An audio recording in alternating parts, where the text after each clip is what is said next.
जी Nepal HD television अब तपाईं सँगसँगै।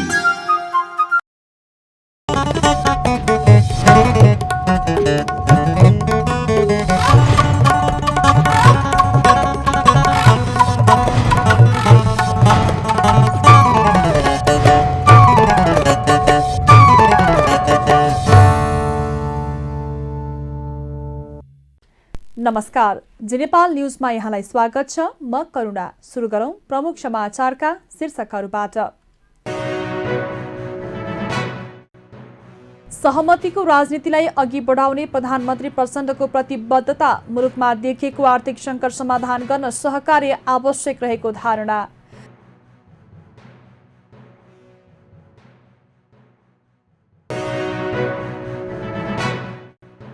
संविधानलाई बलियो बनाउन प्रतिपक्षमा रहँदै सरकारलाई समर्थन गरेको कांग्रेस सभापति देउवाको भनाई। संविधानको रक्षाको लागि खर रूपमा उभिने चुनौती आएको धारणा।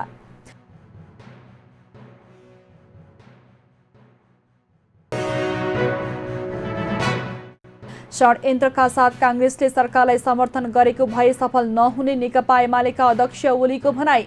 संसद विघटनका विषयमा आफू अनुकूल व्याख्या नगर्न कांग्रेस सभापति देउवालाई सुझाव।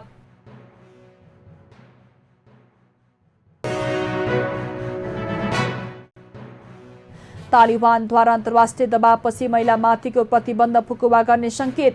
प्रतिबन्ध नहटाए अफगानिस्तानलाई अन्तर्राष्ट्रिय सहायता बन्द गरे शरणार्थी परिषदका प्रमुख जान इङ्ग्ल्यान्डका निर्णय।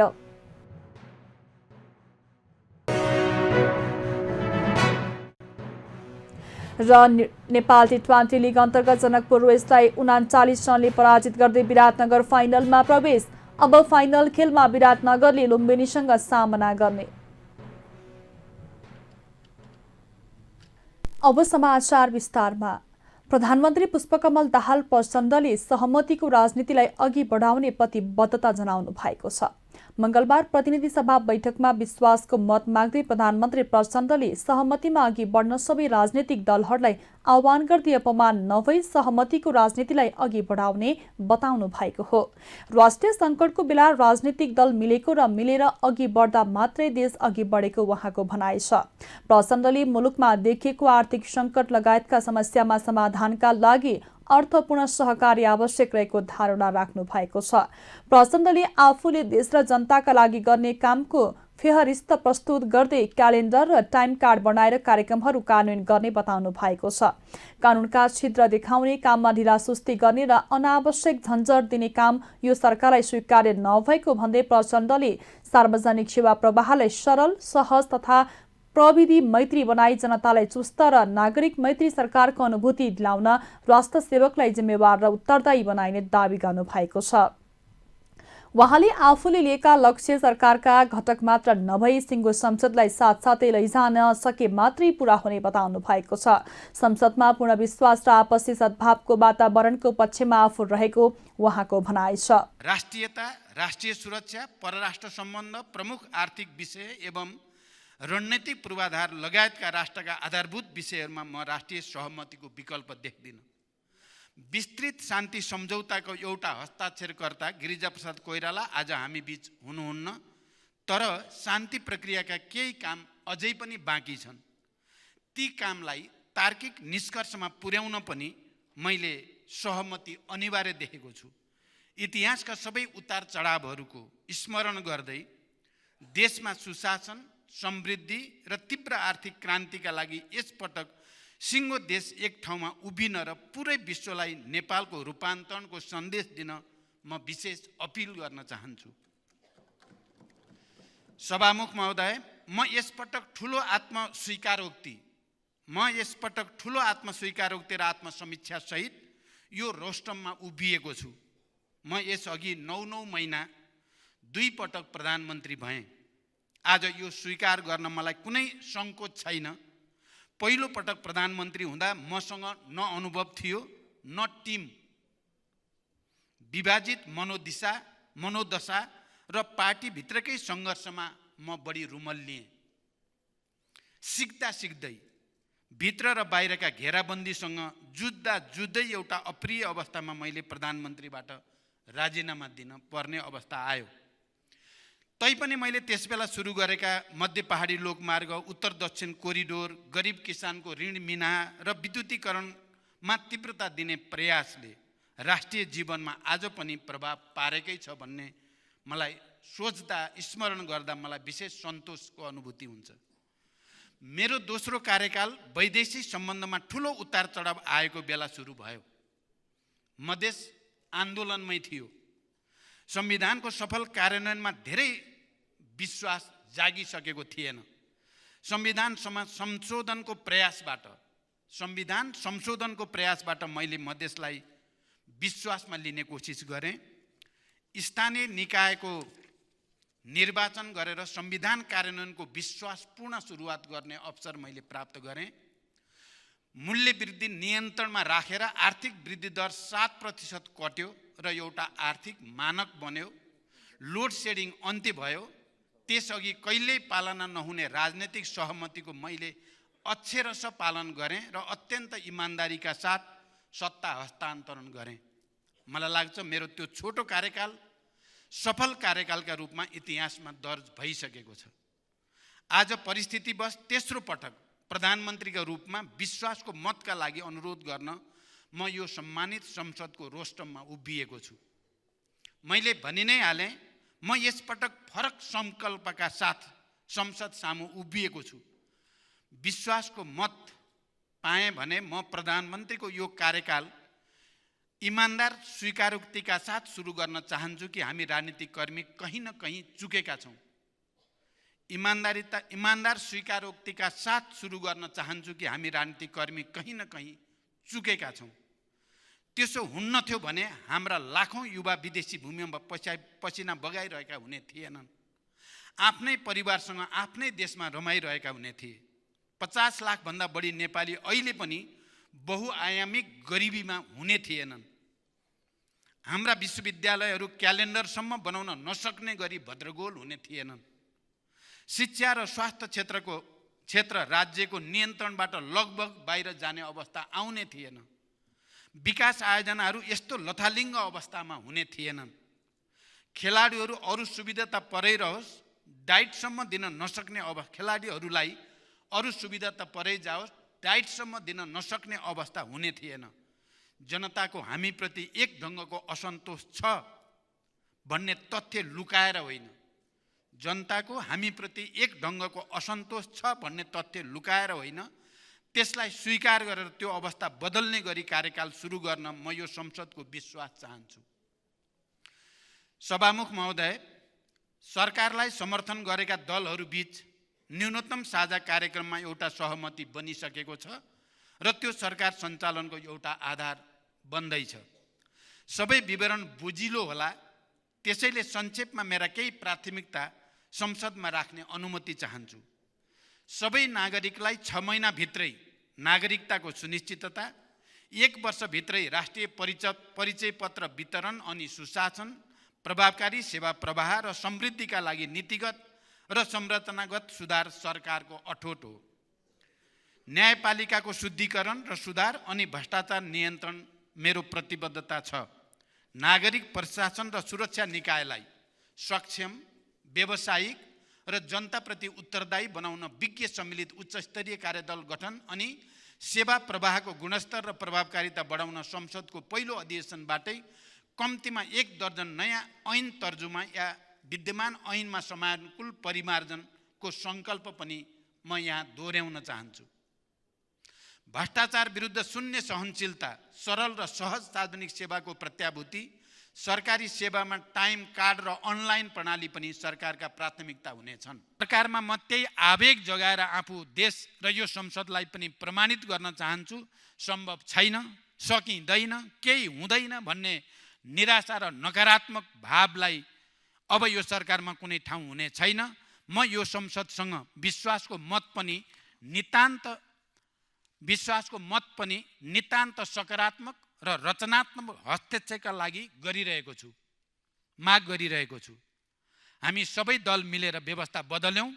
अब हामी सबैको सहकार्यमा जनताको अवस्था बदल्न पनि म संसदबाट एउटा मौका चाहन्छु।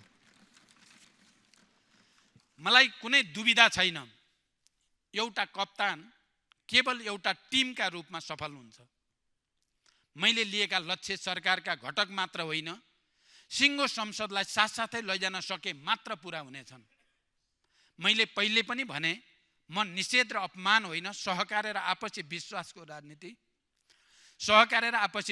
राजनीतिका लागि प्रतिबद्ध छु। म संसदमा पूर्ण विश्वास र आपसी सद्भावको वातावरण बनाउने पक्षमा छु र मैले हिजो पनि भने, हाम्रा मतभेदहरू समेत मर्यादित हुनेछन्।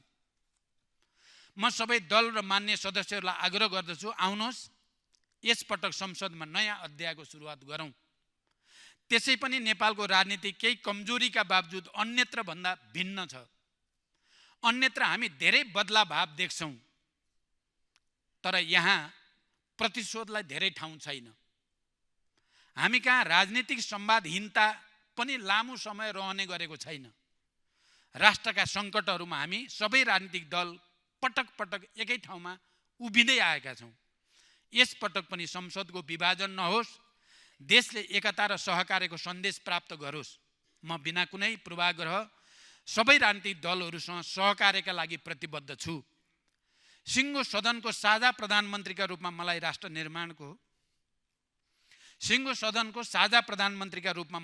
निर्माणको नेतृत्व गर्ने एउटा मौका मिलोस् भन्ने मेरो चाहना छ। हामी सबैले आफ्नो ठाउँबाट जनतासँग विकासको प्रतिबद्धता गरेका छौँ। आज त्यही प्रतिबद्धताका लागि हामी सबै एक ठाउँमा उभिन नसक्ने भन्ने केही छैन। मैले हिजो पनि संसदमा भने, जनताको हामीमाथि समर्थन सशर्त मात्रै छ। हीन भावनाको ठाउँमा आशा र आत्मविश्वास जगाउनु छ। आर्थिक क्रान्तिको साझा सङ्कल्पबाट समृद्ध र न्यायपूर्ण राष्ट्र निर्माण गर्नु छ। इतिहास आजैबाट सुरु हुन्छ म भन्दिनँ। आजसम्मका उपलब्धिहरूलाई संस्थागत गर्दै सबैप्रति कृतज्ञता व्यक्त गर्दै म एउटा परीक्षा दिन चाहन्छु। प्रधानमन्त्री प्रचण्डले यसपटक पनि संसदको विभाजन नहोस् र देशले एकता र सहकार्यको सन्देश प्राप्त गरोस् भन्नको लागि बिना कुनै पूर्वाग्रह सबै राजनीतिक दलहरूसँग सहकार्यका लागि प्रतिबद्ध रहेको जिकिर गर्नुभयो। तेस्रो पटक प्रधानमन्त्रीमा नाम लेखाउन वा सिंहदरबारमा अर्को कार्यकालको फोटो झुन्डाउन मात्रै आफू नभुएको भन्दै उहाँले संसदमा उपलब्धिका डाटा र रिपोर्ट कार्डका साथ उपस्थित हुने बताउनुभयो। नेपाली कांग्रेसका सभापति शेरबहादुर देउवाले लोकतान्त्रिक व्यवस्था कमजोर हुन नदिन र संविधानलाई बलियो बनाउन प्रतिपक्षमा रहँदै सरकारलाई समर्थन गरेको बताउनु भएको छ। मंगलबार प्रतिनिधि सभा बैठकमा विश्वासको मतमाथिको छलफलका क्रममा देउवाले संविधानको रक्षाका लागि उभिने विश्वासका साथ सरकारलाई समर्थन गरेको भन्दै प्रतिपक्षमा रहेर गुण र दोषका आधारमा विरोध वा समर्थन समेत गर्ने धारणा राख्नुभयो। उहाँले फेरि वर्तमान सत्ता गठबन्धनको प्रमुख घटकले संवैधानिक व्यवस्थालाई चुनौती दिएको अवस्थामा संविधानको रक्षाका लागि खरो रूपमा उभिने चुनौती आएको धारणा राख्नु भएको छ। महत्त्वपूर्ण तथा राष्ट्रिय सरकारका विषयमा राजनीतिक दलहरूबीच संवाद, सहमति र सहकार्यको मार्ग अवलम्बन गर्नुपर्नेमा कांग्रेसको दृढ मत रहेको उहाँले बताउनुभयो। संविधानको रक्षा गर्नु र संविधानको सार्थक कार्यान्वयन अहिलेको आवश्यकता रहेको र यसका लागि सहकार्य र सहमति आवश्यक रहेको उहाँको भनाइ छ। 2079 साल पुस 10 गते राष्ट्रपतिद्वारा संविधानको धारा 76 को धारा 2 बमोजिम प्रधानमन्त्री नियुक्त हुनुभएको हो। उहाँले यो समर्थन आज पनि कायम राख्नु भएको होला भन्ने मलाई विश्वास छ। सभा महोदय, हामीले आत्मसात गरेको शासकीय स्वरूप बहुलवादमा आधारित बहुदलीय प्रतिस्पर्धात्मक संघीय लोकतान्त्रिक गणतन्त्रात्मक संसदीय शासन प्रणाली हो। यो शासन प्रणालीको एक प्रमुख विशेषता सरकारलाई सदनको प्रति उत्तरदायी बनाउने र सदन स्वयं जनताका प्रति उत्तरदायी हुने हो। सरकारलाई सदनका प्रति र सदनलाई जनताका प्रति पूर्ण रूपले जवाबदेहिता बनाउनका लागि संसदमा एक जिम्मेदार संसदीय विपक्षी दलको उपस्थिति आवश्यक छ। प्रभावकारी विपक्षीको अभावमा सरकार निरङ्कुश हुन जाने, सुशासन नीति कानुन बन्न सक्ने, सत्ता पक्ष आफ्नो कर्तव्यबाट विमुख हुने, शक्ति प्रतिकरण र सन्तुलन कमजोर हुने सम्भावना रहन्छ। संसद आफै पनि देश र जनताको बृहत्तर हितमा काम गर्न सक्ने जनउत्तरदायी संस्थाको रूपमा नरहन सक्दछ। यस कारण हामीले बहुलवाद र बहुदलीयता सहितको प्रतिस्पर्धात्मक संसदीय व्यवस्था रोजेका हौँ।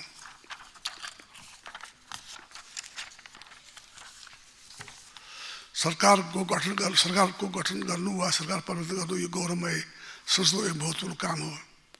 यसका साथै सरकारमा माथि निरन्तर नियमित रूपले निगरानी राख्नु, सरकारका सबै कामको अनुगमन गरी उचित मूल्याङ्कन गर्नु, सरकारका गुण दोष केलाउनु पनि यसै गरिमामय संसदको कर्तव्य हो। देश र जनताका लागि सबै नीति तथा कानुनको निर्माण पनि संसदको क्षेत्राधिकार हो। संसदमा प्रभावकारी प्रतिपक्षको अभावमा सरकारमाथिको निगरानी अनुगमनको पद्धति कमजोर हुन्छ। सरकारको गुणदोषको विषयमा छलफलको अभावमा हुन्छ। सरकारको उचित मूल्याङ्कन हुन सक्दैन। प्रकारान्तरले लोकतान्त्रिक व्यवस्था नै कमजोर हुने अवस्था सृजना हुन सक्दछ। सभामुख महोदय, यी सबै विषयलाई गम्भीरतापूर्वक दृष्टि गरी हाम्रो पार्टी नेपाली काङ्ग्रेसले सम्माननीय प्रधानमन्त्री पुष्पकमल दाहाल नेतृत्वको सरकारमा सहभागी नहुने संसदमा प्रतिपक्ष दलको रूपमा निर्वाह गर्ने निर्णय गरेका छौँ। देशमा विद्यमान चुनौतीहरूलाई सरकारले कुन रूपले हेर्छ, तिनका समाधानका लागि कसरी प्रस्तुत हुन्छ, संविधानको रक्षा तथा कार्यान्वयन, सङ्घीय लोकतान्त्रिक गणतन्त्रको सुदृढीकरण, दिगो शान्ति सुशासन विकास र समृद्धिको सवालमा सरकारको काम कारबाही कस्तो रहन्छ, जनताको जनजीविकासित जोडिएका विषयमा सरकारको सकारात्मक वा सार्थक पहल हुन्छ हुँदैन, देश र जनताको हितमा कति काम गर्छ, यी सबै विषय हेर्न बाँकी छन्। यी लगायतका देश र जनताका प्रति सरकारका तमाम विषयहरूमा सरकारका काम कारबाहीको आधारमा भविष्यमा समर्थन वा विरोध गर्ने हाम्रो नीति रहिरहनेछ। प्रतिनिधि सभाको हिजो बसेको बैठकमा नेकपा एमालेका अध्यक्ष वर्तमान सत्ता संगठन समिति नेताको सम्बोधनप्रति हाम्रो गम्भीर ध्यान आकर्षण भएको छ। उहाँले संविधानको पूर्णकालीन संसदको व्यवस्थाको विपरीत फेरि पनि संसद विघटन गर्न सकिने कुरा जोरदार रूपमा उठाउनु भएको छ। संविधानको पालना र रक्षाका लागि हिजोका दिनमा वर्तमान प्रधानमन्त्री सहित हामी एक ठाउँमा उभिएका थियौँ। सम्मान्य सर्वोच्च अदालतले पनि संविधानको व्यवस्था अनुरूप विघटित संसदको पुनर्स्थापना गरेको थियो। आज फेरि वर्तमान सत्ता गठबन्धनका प्रमुख घटकका तिनै संवैधानिक व्यवस्थालाई चुनौती दिएको परिप्रेक्ष्यमा संविधानका रक्षाका लागि खरो रूपमा उभिने चुनौती हाम्रा सामु आएको छ। उहाँले मुलुकमा विद्यमान चुनौतीको सामना गर्दै प्रधानमन्त्रीले देश र जनताको हितमा काम गर्ने विश्वास व्यक्त गर्नुभयो।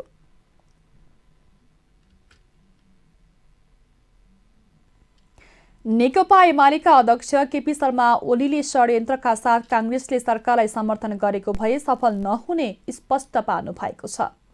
मंगलबार प्रतिनिधि सभा बैठकमा विश्वासको मतमाथिको छलफलका क्रममा ओलीले काङ्ग्रेसले सरकारलाई समर्थन गर्नुमा सदाशयता बाहेक कुनै कुरा नभए स्वागतयोग्य भए पनि कुनै जाल गरेर समर्थन गरेको भए सफल नहुने स्पष्ट पार्नु भएको हो। सरकारलाई काङ्ग्रेसले गरेको समर्थन ढोक्सा हो भने ढोक्सा रित्तै हुने उहाँले बताउनुभयो। त्यस्तै अध्यक्ष ओलीले संसद विघटनका विषयमा आफू अनुकूल व्याख्या नगर्न पनि काङ्ग्रेस सभापति शेरबहादुर देउवालाई सुझाव दिनुभएको छ। उहाँले काङ्ग्रेसले 2058 साल असारमा संसद विघटन गरेर मध्यावधि गरेर आश्विन 18 र माघ 19 पुगेको स्मरण गर्न पनि सुझाव दिनुभयो। सरकारमा सबै त समर्थन गर्ने दलहरू पनि राप्रपा सरकारलाई समर्थन गरेका छ, सरकारमा सामेल भएको छैन।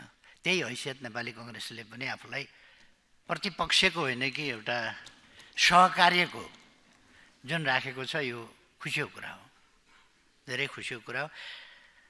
प्रतिपक्षी दलका नेताज्यूले डेमोक्रेसीको एउटा नयाँ भाष्य त्यो पनि स्थापित गर्नुभएको छ। नयाँ भाष्य यसमा देशमा पनि छलफल होला, विदेशमा पनि छलफल होला, इतिहासमा पनि छलफल होला। यो भाष्यको सम्बन्धमा इन्टरप्रिटेसन, नयाँ इन्टरप्रिटेसन छ। जे होस्, अहिले मैले उहाँको एक शब्द खण्डन नै गर्नु भएन। सरकारलाई समर्थन गरिराख्नु भएको छ, कतै खण्डन गर्न मिल्छ? अहिले त कुरै गर्ने कुरा भएन। मैले केही तर एउटा कुरा भन्छु म, 15 सालमा संसद बन्यो, 17 सालमा संसद विघटन गर्ने राजा महेन्द्र हुन्, म होइन। 48 सालमा निर्वाचन भयो, 51 सालमा संसद विघटन गरेर मध्यावधिमा जाने नेपाली काङ्ग्रेस हो, म होइन। गुरुजी आफूले गरेका कुरा कतिपल्ट संसद विघटन गरियो, कतिपल्ट के भयो। माननीय शेरबहादुरजीले 58 सालमा असारमा संसद विघटन गरेर मध्यावधिमा गएर आश्विन 18 र माघ 19 पुग्या होइन। मेरा मित्रलाई म सोध्न चाहन्छु, यहाँले होइन संसद विघटन गरे, मैले त्यति बेला समर्थन गरेको थिएँ, अरू सबैले विरोध गर्दा पनि।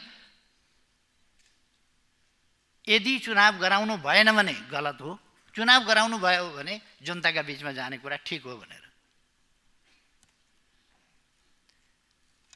हामीले मौका अनुसारको व्याख्या राजनीतिमा गर्ने गर्नु हुँदैन। सत्ता पक्ष भनेको के हो, प्रतिपक्ष भनेको के हो, त्यसको एउटा विश्वव्यापी परिभाषा, विश्वव्यापी मान्यता, विश्वव्यापी अभ्यास छ। त्यसमा म अहिले बहस गर्न चाहन्न। शेरबहादुरजीलाई धन्यवाद मात्रै भन्न चाहन्छु समर्थनका लागि। ग्लासमा चिया मागिराखेको छ भने तपाईँ ग्लासमा नदिएर नखन्याएर बाहिरपट्टि खन्याएर कार्पेटमा किन पोख्नुहुन्छ? कार्पेट पनि बर्बाद, चिया पनि बर्बाद भनेको थिएँ मैले। नेपाली काङ्ग्रेसले सुन्नुभयो जस्तो लाग्यो, कपमै चिया हालिदिनु भयो। Thank you very much. वास्तवमा विरोध गर्ने त कुनै ठाउँै छैन नि।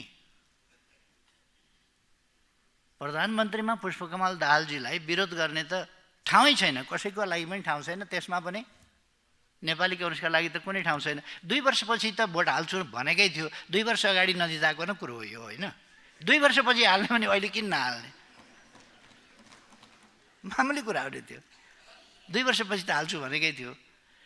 यसमा बहस नगरौँ, ठिक छ, यो एकदम राम्रो निर्णय हो। म नेपाली काङ्ग्रेसको निर्णयका लागि स्वागत मात्रै गर्दैन कि धन्यवाद भने नि मैले अघि नै धन्यवाद भन्छु। प्रमुख प्रतिपक्ष नेपाली काङ्ग्रेसले समर्थन जनाइसकेका छ। यदि यो समर्थनभित्र सदाशयता बाहेक अरू कुरा छैन भने, यदि यो समर्थन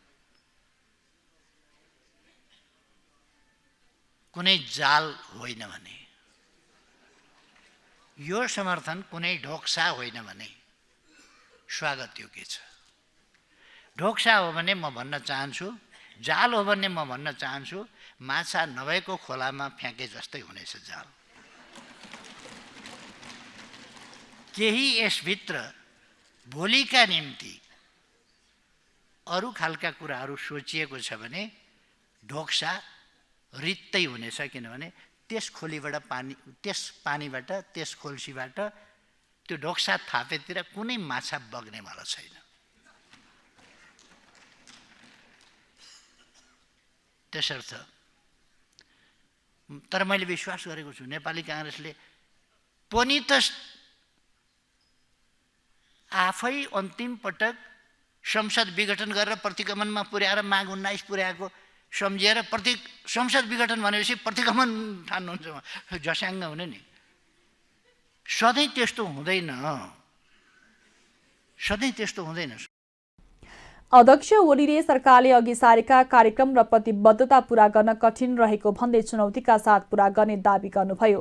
हिजोका कमी कमजोरीहरूलाई हटाएर अगाडि बढ्नका लागि वर्तमान सरकारलाई सफलताका साथ अघि बढाउनु पर्ने उहाँले बताउनु भएको छ।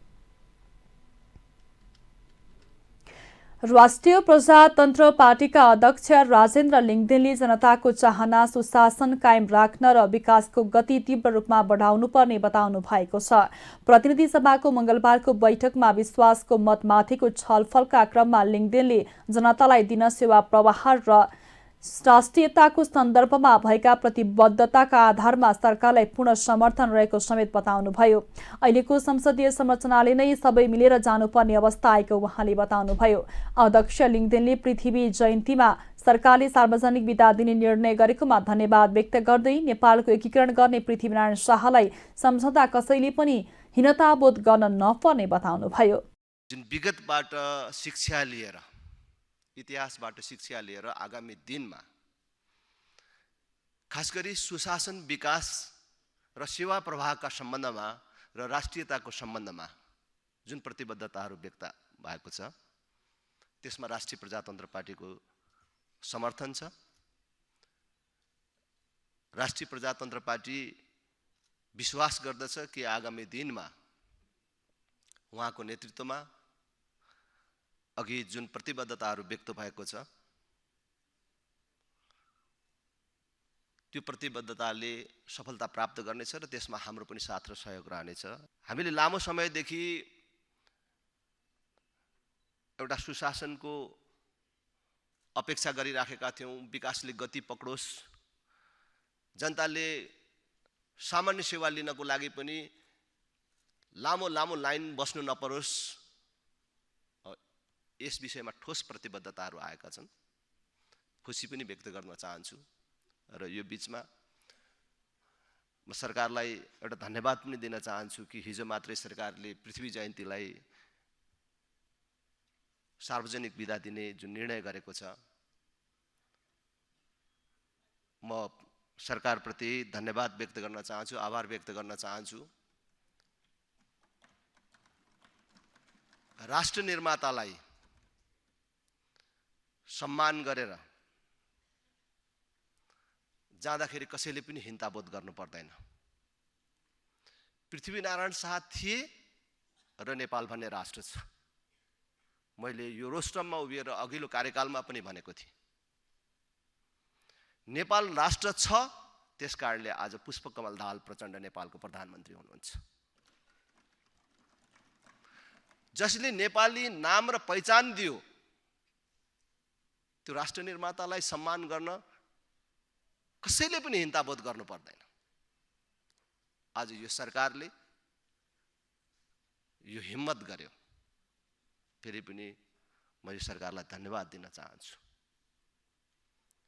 हामीले हाम्रो इतिहासका गौरवशाली दिनहरूको सम्मान गरेर अगाडि बढ्दाखेरि हामी पछाडि फर्केको हुँदैन। पृथ्वी जयन्ती, राष्ट्रिय एकता दिवस कुनै पार्टीको, कुनै विचारको मात्रै दिवस होइन, हामी सबैको। म फेरि पनि खुसी व्यक्त गर्न चाहन्छु। पृथ्वीनारायण शाहप्रति गौरवबोध गर्दा पछाडि फर्किएको अनुभव गर्न नहुने उहाँको भनाइ छ। नेकपा एकीकृत समाजवादीका अध्यक्ष माधव कुमार नेपालले संसद विघटन गठबन्धनको मान्यता भए त्यसले खतरनाक संकेत दिने बताउनु भएको छ। मंगलबार प्रतिनिधि सभा बैठकमा विश्वासको मतमाथिको छलफलका क्रममा अध्यक्ष नेपालले संसद विघटनको बहस सदनमा शुरू भएको भन्दै संसद विघटन गठबन्धनको मान्यता भए त्यसले खतरनाक संकेत दिने बताउनु भएको हो। उहाँले कसैको लहरको भरमा संसद विघटन गर्न नपाइने बताउनुभयो। अध्यक्ष नेपालले यसअघि भएका संसद विघटनको कामप्रति गमन्य भएको ठोकुवा गर्नु भएको छ। उहाँले भ्रष्टाचार अन्त्य, द्रुत मार्गलाई छिटो अघि बढाउने, चोरी संरक्षण गर्ने कार्यलाई प्राथमिकतामा राख्नुपर्ने र अनुगमन र कार्यान्वयनमा विशेष ध्यान दिनुपर्ने धारणा राख्नुभयो। शङ्काको लाभ दिँदै विश्वास दिइसकेपछि आत्तिनुपर्ने कुनै आवश्यकता छँदै छैन। त्यसमा पनि हाम्रो कमल पुष्पकमल दाहाल सम्मानित प्रधानमन्त्रीको रूपमा आइसकेपछि हामीले उहाँलाई आशा अपेक्षा गरिरहेको व्यक्ति नै त्यो पदमा आइसकेपछि हामीले आत्तिनुपर्ने केही छैन। तर ख्याल गर्नुपर्ने एउटा कुरा छ, संविधानप्रतिको प्रतिबद्धता छ कि छैन, शङ्का गर्नुपर्ने आशंका गर्नुपर्ने कुरा त्यहाँ छ। किनभने यही रोस्टरमा मैले सुने कि संसद विघटन गर्न पाइन्छ। यो मान्यता यो गठबन्धन दलको हो। यदि यो मान्यता गठबन्धन दलको हो भने खतरनाक सङ्केत त्यसले दिन्छ। जसरी पहिले प्रतिनिधि सभालाई बिचैमा विघटन गरियो, के यो ब्रिटेन हो, के यो भारत हो, के यो पुरानो नेपाल हो, यो गिरिजाप्रसाद कोइरालाको समयको 2051 सालको सरकार हो, यो 2058 सालको शेरबहादुर देउवाको समयको सरकार हो? होइन। ख्याल के होस् भन्दाखेरि नेपालमा उहिले राणाकालमा पनि संविधान बन्यो पहिलोपटक 5 सालमा, 7 सालमा संविधान बन्यो, 19 सालमा संविधान बन्यो, 47 सालको संविधानदेखि त हामी आफै संलग्न छौँ। म आफै संलग्न छु। 47 सालको संविधान होस् या 63 को अन्तरिम संविधान होस् या 2072 सालको संविधान होस्, र यी संविधान बनाउने क्रममा विगतका अनुभवको आधारमा हाम्रो संवैधानिक अभ्यासहरूमा हाम्रा धेरै प्रणालीहरूमा सुधारको कामहरू गरेका छौँ। विगतका त्रुटिहरू नदोहोर्याउने प्रतिबद्धता व्यक्त गरेका छौँ। एका रहोस्। त्यसो हुनाले प्रधानमन्त्रीले जताभावी प्रतिनिधि सभा विघटन गर्न पाउँदैनन्, ख्याल होस्। र त्यो काम गरेर प्रतिगमनको कदम चालिएको थियो, त्यस्तो कदम फेरि नचालियोस्। मैले त यो गठबन्धनले शिक्षा लिएको होला, महसुस गरेको होला, आत्मालोचना पनि गरिसकेको होला भनेको त यहाँ गर्जेको देख्दाखेरि त अचम्म पो लाग्यो। म त हिजै जवाब दिने पक्षमा थिएँ, तर किन जवाब दिने पहिले दिनमा भनेर सोचेर अब त विषय टुङ्गिएको होला, गठबन्धन दलको राति गम्भीर बैठक बसेको होला, समीक्षा भएको होला, सुधार पनि भइसकेको होला भनेको त अब हुनु स्वाभाविक हो। प्रधानमन्त्री पद जोगाउनै पर्यो, अहिले किन बोल्नु, बहस किन गर्नु भने पनि पर्यो होला। हामी त बुझिरहेका छौँ समस्याहरू त। त्यसो हुनाले तर त्यस्तो गोलचक्करमा नफस्नु होला। मलाई प्रधानमन्त्रीलाई सुझाव छ, प्रधानमन्त्रीलाई आफू खुसी संसद विघटन गर्ने अधिकार यो संविधानले दिएको छैन। संविधानको व्याख्या गर्दाखेरि के हुने गर्दछ भन्दाखेरि, एक त हाम्रो सर्वोच्च अदालतले त्यसको व्याख्या गरिसकेको छ, फेरि त्यसपछि पनि स्वरूप ठुलो हाम्रो कतिपय देशहरूमा संविधानको व्याख्या गर्दाखेरि संविधान निर्माताहरूले के बोलेका छन् भन्ने कुराको पाना पल्टाइन्छ।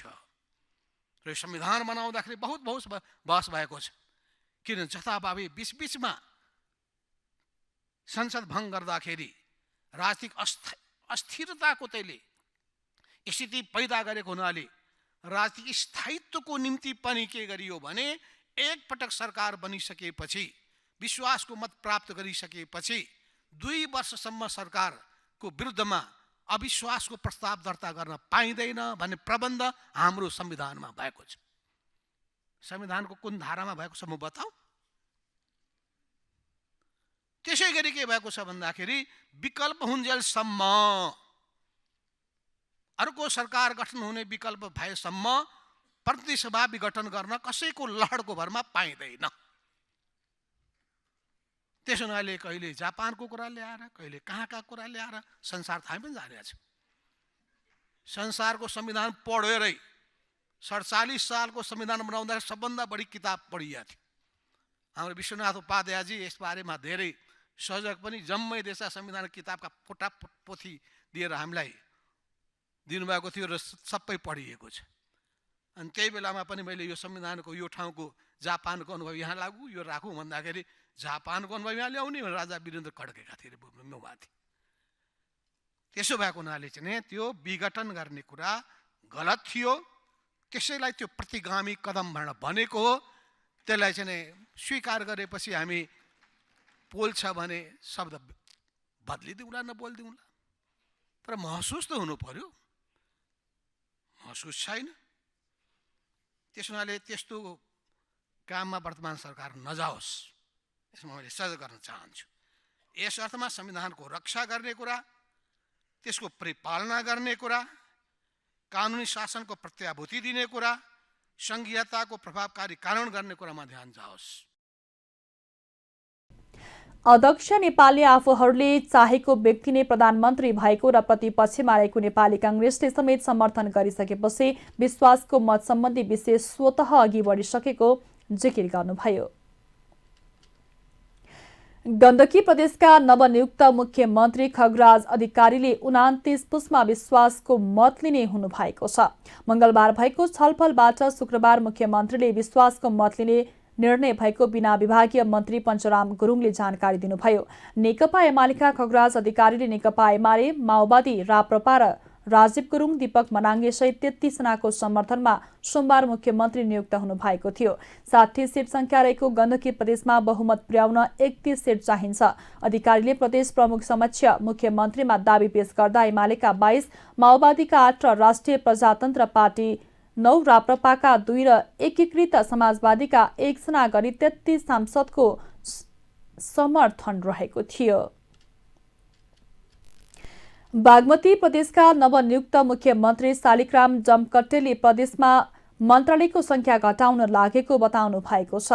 मंगलबार बिहान मुख्यमन्त्रीको शपथ ग्रहणपछि सञ्चारकर्मीसँग कुरा गर्दै मुख्यमन्त्री जमकट्टेले प्रदेशमा मन्त्रालयको संख्या बढी भएको गुनासो आएकाले मन्त्रालयको संख्या घटाउन लागेको बताउनु भएको हो। उहाँले आजदेखि नै प्रदेशको मुख्यमन्त्रीको पदभार समेत ग्रहण गर्नु भएको छ। मुख्यमन्त्री जमकट्टेले मन्त्रालयको संख्याकीन गर्न प्रदेशका प्रमुख सचिव मुकुन्द प्रसाद निरौलाको संयोजकत्वमा 5 सदस्यीय समिति गठन गरेको र समितिले 15 दिनभित्रमा प्रतिवेदन दिने बताउनुभयो। पदभार ग्रहण गर्नुअघि मुख्यमन्त्री जमकट्टेल सहित नेकपा एमाले बागमती प्रदेश संसदीय दलका नेता जगन्नाथ थपलियाले आर्थिक मामिला तथा योजना मन्त्री र राष्ट्रिय प्रजातन्त्र पार्टीबाट बागमती प्रदेशका संसदीय दलका नेता उद्धव थापाले बिना विभागीय मन्त्रीको रूपमा प्रदेश प्रमुख यादव चन्द्र शर्माबाट प्रदेश प्रमुखको कार्यालय हेटौडामा शपथ ग्रहण गर्नुभएको थियो। सरकारले बालबालिकालाई दादुरा र रुबेला भाइरसबाट बचाउन 9 देखि 15 महिना पुगेका बालबालिकालाई दादुरा विरुद्धको खोप लगाउन आग्रह गरेको छ। स्वास्थ्य तथा जनसङ्ख्या मन्त्रालय अन्तर्गतको राष्ट्रिय स्वास्थ्य शिक्षा सूचना तथा सञ्चार केन्द्रले बालबालिकालाई दादुरा र रुबेला भाइरसबाट बचाउन 9 महिना पुगेपछि पहिलो मात्रा र 15 महिना पुगेपछि दोस्रो मात्रा दादुरा विरुद्धको खोप लगाउन आग्रह गरेको हो। 2 डोज खोप लगाएमा यसको प्रभावकारिता 97% हुने विभिन्न अध्ययनले देखाएको छ। खोपबाट बचाउन सकिने रोगहरूमध्ये दादुरा रोगले बालबालिकाहरूको बढी मृत्यु गराउँछ। यदि कुनै कारणवश खोपको कुनै पनि मात्रा लगाउन छुटेको भएमा जति सक्दो चाँडै 24 महिनाभित्र दुवै खोपको मात्रा पूरा गराउन मन्त्रालयको आग्रह रहेको छ। चिकित्सकका अनुसार दादुरा अति छिटो सर्ने संक्रामक रोग हो जुन मिजल्स भाइरसको कारणबाट लाग्ने गर्दछ। त्यसैगरी रुबेला पनि भाइरसकै कारणबाट हुने दादुरा जस्तै देखिने संक्रामक रोग भएको चिकित्सकहरूले बताएका छन्। यी रोगहरू सामान्यतया 5 वर्ष मुनिका बालबालिकामा धेरै लाग्दछ र छिट्टै महामारीको रूप पनि लिने मन्त्रालयले जनाएको छ।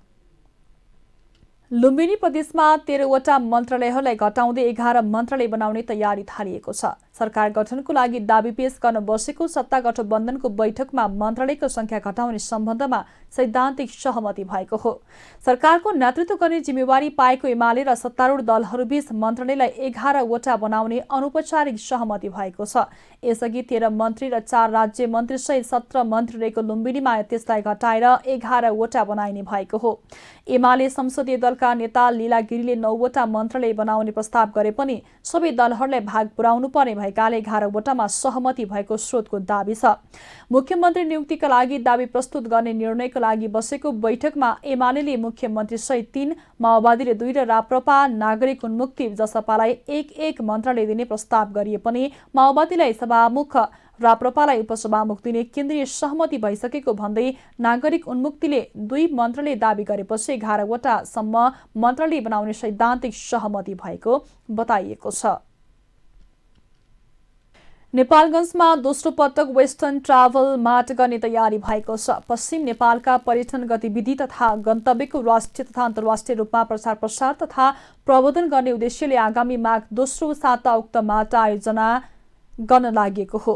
गत वर्ष पनि नेपालगञ्जमा वेस्टर्न ट्राभल मार्ट आयोजना गरेको थियो। नेपाल पर्यटन बोर्ड र नाटा बाँके च्याप्टरको संयुक्त आयोजना तथा नेपालगञ्ज उपमहानगरपालिका पर्यटन प्रबोधन मञ्च Banke, hotel association of Nepal, hotel व्यवसायी संघ लगायतका संघ संस्थाको सहकारीमा आगामी माघ 15 देखि 17 गतेसम्म ट्राभल मार्ट गर्न लागेको सोमबार पत्रकार सम्मेलन गरेर जानकारी दिएको हो। पत्रकार सम्मेलनमा वेस्टर्न ट्राभल मार्टका संयोजक श्रीराम सेगदेलले पश्चिम नेपालको पर्यटकीय क्षेत्रको प्रसार गर्नको लागि ट्राभल मार्ट गर्न लागेको प्रस्ट्याउनु भएको छ। नेपाल पर्यटन बोर्डका सीईओ डाक्टर धनञ्जय रेग्मीले विदेशी पर्यटन व्यवसायीलाई नेपालमा बोलाएर यहाँका पर्यटकीय गन्तव्यमा पुर्याई प्रत्यक्ष अनुभूति गराएर स्वदेशमा बढीभन्दा बढी पर्यटक भित्राउने उद्देश्यले ट्राभल मार्ट आयोजना गर्दै आएको बताउनु भएको छ। वेस्टर्न ट्राभल मार्टमा travel agents association of India टाईबाट कार्यकारी निकाय समेत 75 जना, छिमेकी सीमावर्ती सहरबाट 40 जना र आन्तरिक पर्यटन व्यवसाय गरी करिब 300 जना ट्राभल टुर अपरेटर, ब्लगर, सामाजिक सञ्जाल प्रभावकारीको सहभागिता रहने भएको छ।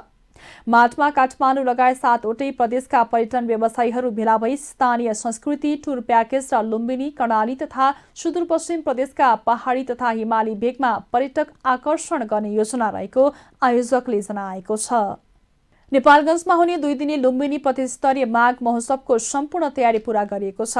थारू भाषा, संस्कृति, लोककला र मौलिक हक अधिकारको जगेर्ना गर्ने उद्देश्यले नेपालगञ्जमा आयोजना गरेको माघ महोत्सवको सम्पूर्ण तयारी पूरा गरिएको हो। थारू कल्याणकारिणी सभा बाँकीले हिपो 27 र 28 गते नेपालगञ्जको रामलीला मैदानमा आयोजना गरिएको लुम्बिनी प्रतिस्तरीय माघ महोत्सवको तयारी पूरा भएको जनाएको छ। थारू कल्याणकारिणी सभा बाँकीको आयोजनामा पौष 27 र 28 गते 2 दिने माघ महोत्सवका अन्य आकर्षणका रूपमा थारू समुदायको परम्परागत वेशभूषा सहितको सांस्कृतिक प्रस्तुति, थारू विशेष खानाका प्रदर्शनी, मौलिक खानाका परिकारका प्रदर्शनी, हस्तकला सामग्री तथा थारू पहिरनको प्रदर्शनी लगायत स्थानीय झाँकीहरूको प्रबोधनमा सम्पूर्ण तयारी पूरा गरेको झाँकी तथा सांस्कृतिक व्यवस्थापन समितिका संयोजक भगतराम थारूले जानकारी दिनुभएको छ। महोत्सवमा राष्ट्रिय हास्य कलाकार जितु नेपाल, मुन्द्रे लगायत 45 बढी कलाकारहरूको उपस्थिति रहने संयोजक थारूको भनाइ छ। महोत्सवको लुम्बिनी प्रदेशका पर्यटन मन्त्री डिली बहादुर चौधरीले उद्घाटन गर्ने कार्यक्रम तय भएको छ। भारतको लखनऊमा भएको बस दुर्घटनामा मृतक नेपालीको संख्या 5 पुगेको छ। दुर्घटनामा घाइते कञ्चनपुर कृष्णपुरका अन्दाजी 35 वर्षीय दीपक सुनार र टिकापुरका अन्दाजी 35 वर्षीय हरि साउदको पनि उपचारको क्रममा मृत्यु भएको जिल्ला प्रशासन कार्यालय कैलालीले जानकारी दिएको छ। सोमबार टिकापुर नगरपालिका 1 का 55 वर्षका चन्द्र साउद, 45 वर्षका ललित साउद र 20 वर्षकी निर्मला बोहराको दुर्घटनामा ज्यान गएको थियो। भारतको गुजरातबाट आइतबार नेपालको टिकापुरतर्फ आइरहेको RJ 27 PS 5703 नम्बरको बस लखनऊ नजिकै राति दुर्घटना भएको थियो। सो बससँग मिनी बस ठोकिएको थियो। बसमा 66 जना यात्रु सवार रहेका थिए। झापाको कचन कवलमा आगो ताप्ने क्रममा एक वृद्धाको जलेर मृत्यु भएको छ। मृत्यु हुनेमा कचन कवल गाउँपालिका 1 स्थित कुटी निवासी 70 वर्षीय वृद्धा हेमप्रभा माझी रहेको जिल्ला प्रहरी कार्यालय झापाका डीएसपी वसन्त पाठकले जानकारी दिनुभएको छ। प्रहरीका अनुसार आइतबार बिहान 10:30 बजे अत्यधिक चिसोका कारण वृद्धा माझी घर बाहिर पराल बालेर आगो ताप्दै थिए। सोही क्रममा अचानक उनको शरीरमा आगो लागेको थियो। आगो लागेर उनको शरीरको विभिन्न भाग जलेर गम्भीर घाइते भई तत्काल उपचारका लागि भद्रपुर स्थित प्रादेशिक अस्पताल भद्रपुर पठाइएको थियो। उनको सोही अस्पतालमा उपचारका क्रममा मंगलबार दिउँसो 1 बजे मृत्यु भएको डीएसपी पाठकले जानकारी दिनुभएको छ। यस्तै दाङमा ट्र्याक्टरबाट खसेर एकजनाको ज्यान गएको छ। दङ्गीशरण गाउँपालिका वडा नम्बर 1 मा ट्र्याक्टरबाट खसेर 52 वर्षीय रुद्रबहादुर भण्डारीको ज्यान गएको हो। गोल्टाकुरी जाँदै गरेको भे 1-4066 नम्बरको ट्र्याक्टरको बीच भागमा चल्नुभएका भण्डारी खसेपछि पछाडिको भागले किचेको इलाका प्रहरी कार्यालय तुलसीपुरले जनाएको छ। ट्र्याक्टर र चालकलाई प्रहरीले नियन्त्रणमा लिएको छ।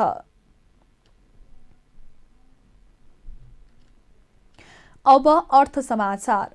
नेपाल आयल निगमले 2 वर्षभित्र भारतबाट पाइपलाइन मार्फत पेट्रोल ल्याउने तयारी भइरहेको जनाएको छ। निगमको 52औं वार्षिकोत्सवका अवसरमा राजधानीमा आयोजित एक कार्यक्रममा निगमका कार्यकारी निर्देशक उमेश थानीले यस्तो जानकारी गराउनु भएको हो।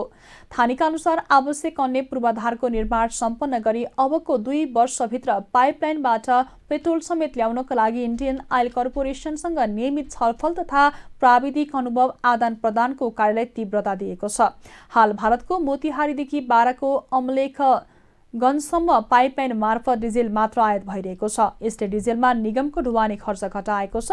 रुस र युक्रेन बीचको युद्धका कारण गत आर्थिक वर्षमा निगमले 50 अर्ब नोक्सानी बेहोर्दा समेत आपूर्ति प्रणालीलाई व्यवस्थापन गर्न सफल रहेको निर्देशक थानीको भनाइ छ। हाल निगमले भारतीय आयल कर्पोरेसनलाई 11 अर्ब र सरकारलाई 7 अर्ब गरी 18 अर्ब ऋण तिर्न बाँकी रहेको छ। पछिल्लो समय लगातार बढिरहेको शेयर बजार मंगलबार भने दोहोरो अङ्कले घटेको छ। शेयर बजार परिसूचक निप्से आज 21.34 अङ्कले घटेर 2190.43 बिन्दुमा झरेको छ। विकास बैंक र म्युचुअल फन्ड बाहेक अरू सबै समूहको शेयर घटेकोमा बिमा, फाइनान्स, माइक्रो फाइनान्स र होटल समूहको शेयर उच्च अङ्कले ओह्रालो लागेको छ। बजार घटे पनि कारोबार रकम भने निकै बढेको छ। 254 वटा कम्पनीका 2,08,43,000 किता शेयर 7,65,68,00,000 रुपैयाँमा कारोबार भएको छ।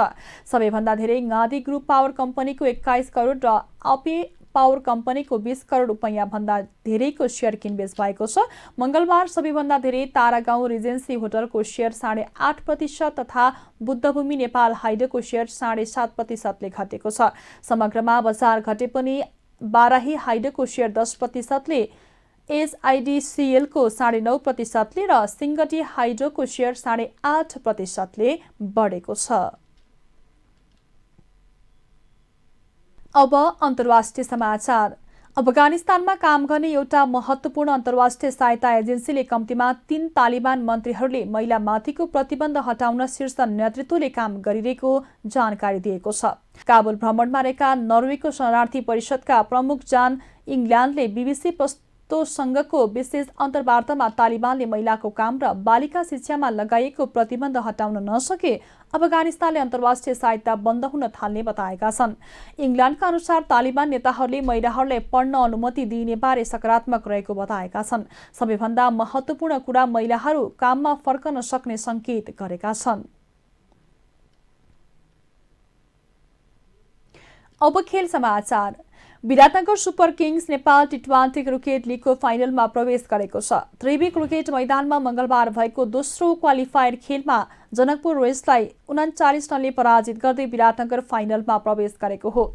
अब बुधबार हुने फाइनलमा विराटनगरले लुम्बिनी अल स्टारको सामना गर्नेछ। लुम्बिनीले यसअघि पहिलो क्वालिफायरमा जनकपुरलाई नै पराजित गर्दै फाइनलमा प्रवेश गरेको थियो।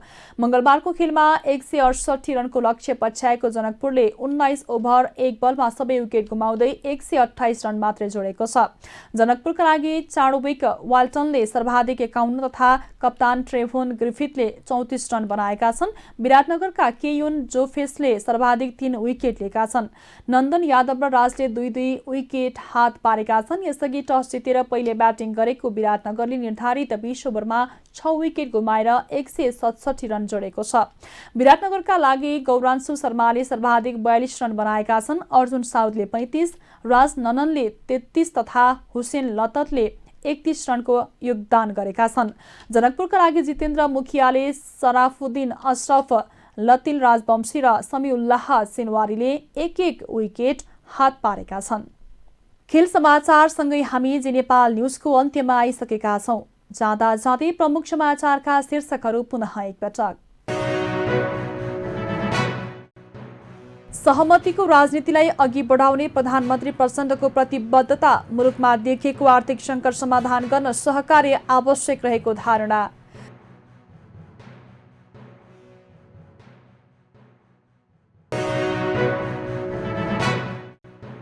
संविधानलाई बलियो बनाउन प्रतिपक्षमा रहँदै सरकारलाई समर्थन गरेको कांग्रेस सभापति देउवाको भनाई। संविधानको रक्षाको लागि खर रूपमा उभिने चुनौती आएको धारणा।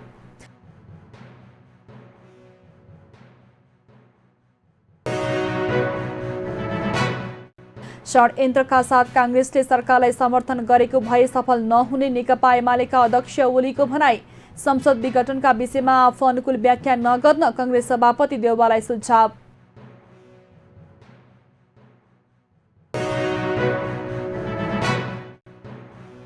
तालिबानद्वारा अन्तर्राष्ट्रिय दबावपछि महिलामाथिको प्रतिबन्ध फुकुवा गर्ने संकेत। प्रतिबन्ध नहटाए अफगानिस्तानलाई अन्तर्राष्ट्रिय सहायता बन्द गरे शरणार्थी परिषदका प्रमुख जान इङ्ग्ल्यान्डका निर्णय।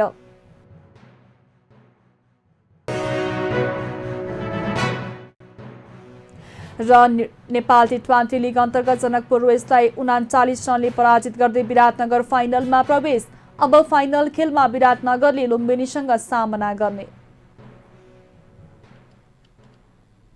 प्रमुख समाचारका शीर्षकसँगै अहिलेका लागि जी नेपाल न्युज यति नै। ताजा समाचार र मनोरञ्जनका लागि जी नेपाल फोल्के टेलिभिजन हेर्दै रहनुहोला। नमस्कार।